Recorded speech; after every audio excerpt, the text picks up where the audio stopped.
আসসালামু আলাইকুম প্রিয় শিক্ষার্থীরা, সৃষ্টি সেন্টার স্কুল অ্যান্ড কলেজের অষ্টম শ্রেণীতে তোমাদের সবাইকে স্বাগতম।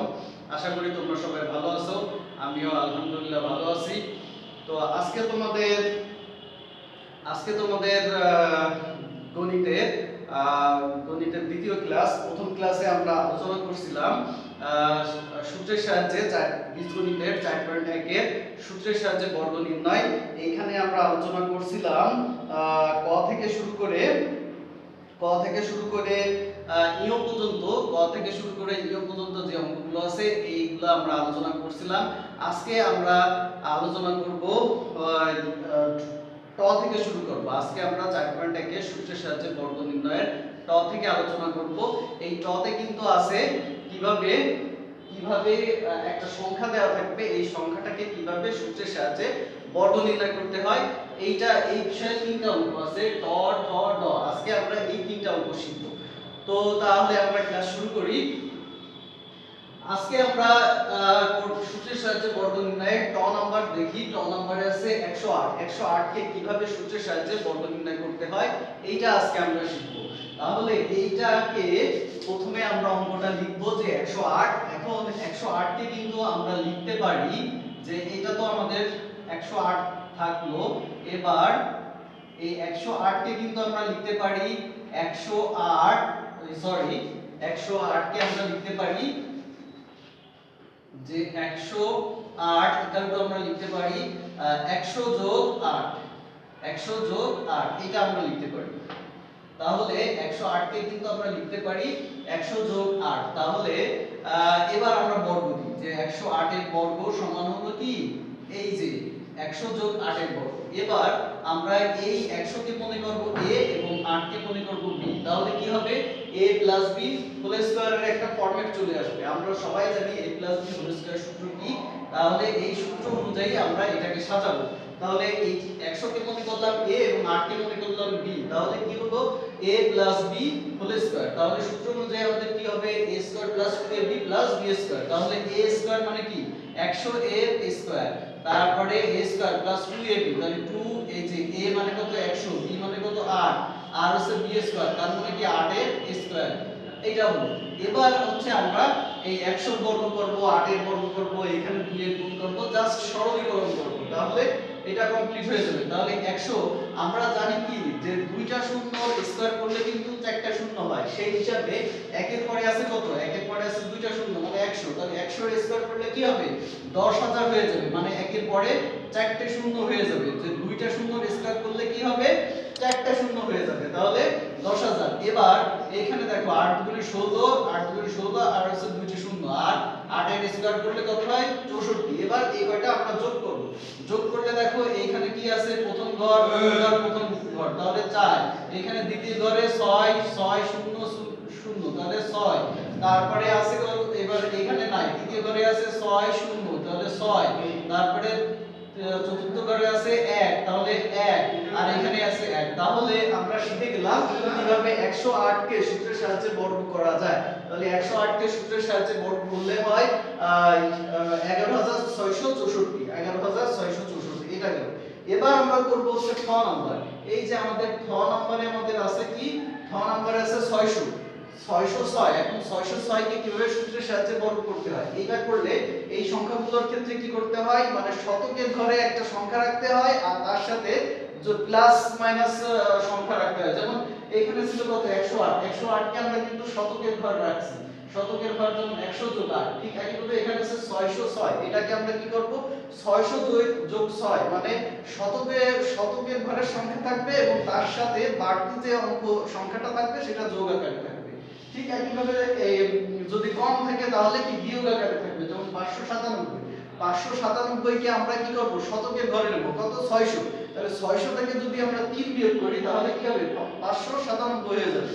তাহলে এই টাইপের অঙ্কগুলো কি করতে হয় শতক প্লাস মাইনাস সামথিং কোনো ছোট কোনো সংখ্যা মানে শতকের ঘরে একটা সংখ্যা থাকবে তারপরে প্লাস মাইনাস একটা সংখ্যা থাকবে। যেমন এখানে যেমন 100 যোগ 8, ঠিক একইভাবে এটাকে আমরা লিখব কিন্তু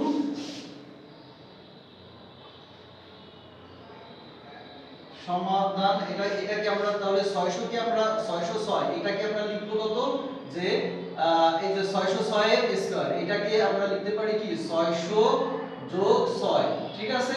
তাহলে এই অঙ্কগুলো কিভাবে করতে হয়, শতকের ঘরে একটা সংখ্যা থাকবে আর হচ্ছে কি এককের যোগ প্লাস মাইনাস কি এককের ঘরের একটা সংখ্যা, এইভাবে দুই মানে একটা অঙ্ককে মানে কি দুইটা সংখ্যার যোগফল হিসেবে প্রকাশ করতে হবে, করলে আমাদের ইজিলি হয়ে যাবে। তাহলে এখানে 600 হলো a আর হচ্ছে 6 হলো আমাদের b, তাহলে a b হোল স্কয়ার সূত্র, a b হোল স্কয়ার সূত্র হলে কি হবে 600 এর স্কয়ার করব, 600 এর স্কয়ার করলে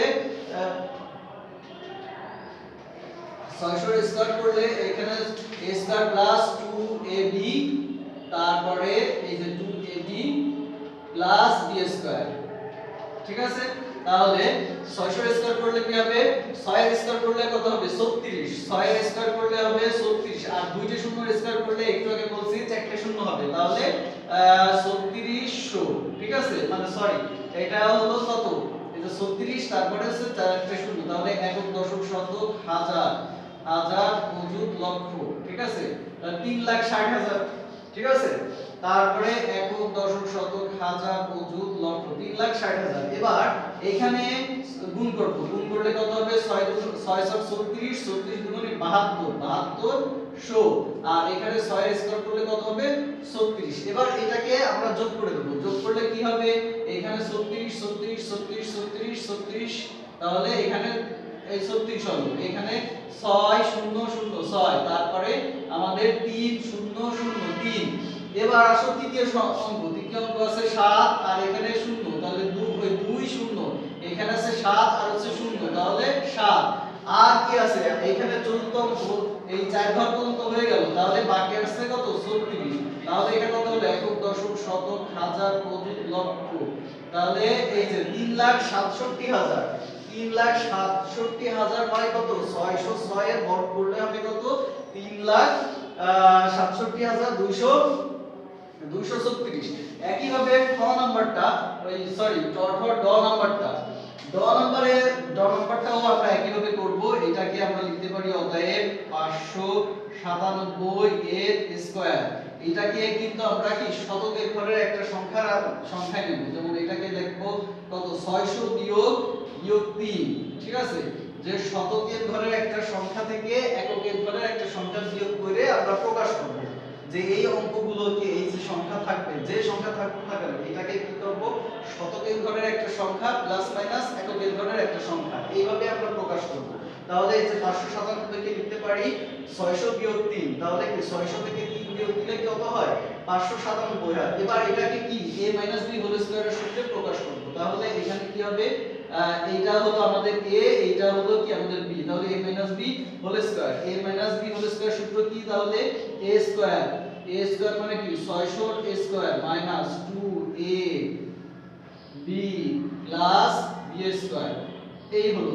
এবার এটাকে আমরা বর্গ করব, বর্গ করলে 600 এর স্কয়ার করলে কত হবে 36, তারপরে এই 6 এর স্কয়ার 36 আর দুইটা শূন্যের স্কয়ার করলে কত হবে চারটা শূন্য, এখানে 6 দুগুণে 12 3 12 36, তাহলে 3600 আর এখানে 3 এর স্কয়ার করলে হলো 9। এবার এটা যোগ করব, এই যে এককের ঘরের অঙ্কগুলো এই যে 9, তারপরে এখানে একক নাই 0 0, তাহলে 0, তারপরে এখানে শতকের ঘরে এই যে 6, তারপরে এখানে 3 এই যে 3, তারপরে 8 থাকতেছে আমাদের 36, এই তাহলে এইটাই হলো আমাদের आंसर। তাহলে তোমরা সবাই খুব সুন্দরভাবে শিখতে পারলে কিভাবে একটা সংখ্যাকে কিভাবে সূত্রের সাহায্যে বর্গ নির্ণয় করতে হয়। তো আজকের ক্লাস এই পর্যন্ত, তোমরা সবাই ভালো থাকবে, তোমাদের বাবা মা এবং পরিবারের বড়দের কথা শুনবে। তোমাদের সবাইকে ধন্যবাদ, আল্লাহ হাফেজ।